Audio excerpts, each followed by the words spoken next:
kocha wa Simba Fadlu Davids kwamba ndiye kocha bora katika kipindi hiki cha misimu 7 ambao Simba ameshiriki michuano ya kimataifa, ndio kocha bora kuwahi kutokea, kwa sababu ameweza kuvuka pale ambapo makocha wenzake waliishia.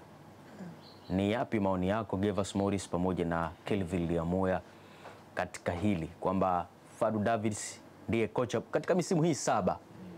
Ukianza kule kwa kina Lechantre, ukija kwa kina Patrick Auzims, Didier Gomes da Rosa, akina Robertinho, makocha ambao walipita katikati ya Pablo Franco Martin, makocha wengi ambao wamepita katikati hapa.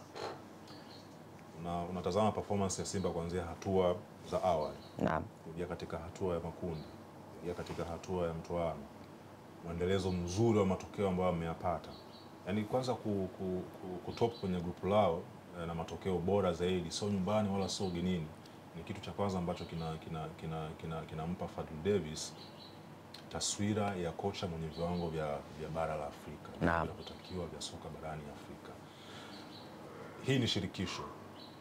Hebu vuta taswira yako kama Simba wangekuwa katika ligi ya mabingwa barani Afrika, wanatoa performance ya namna ambao pia walishawahi kuifanya kipindi hicho wanapambana na kina Al Ahly katika hatua. Kelvin, wewe unadhani Simba angekuwa klabu bingwa angefanya vizuri kama baba? Angevuka vizuri kama alivuka katika shirikisho. Kweli? Na uhakika huo.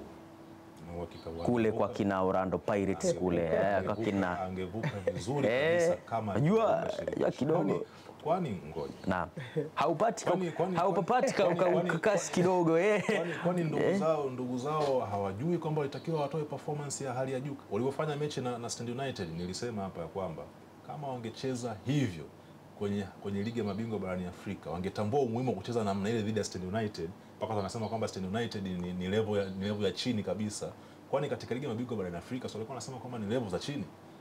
Lakini kule unatakiwa kitu gani? Performance na ushindi, lazima ushinde. Usiposhinda maana yake wewe ndio level za chini.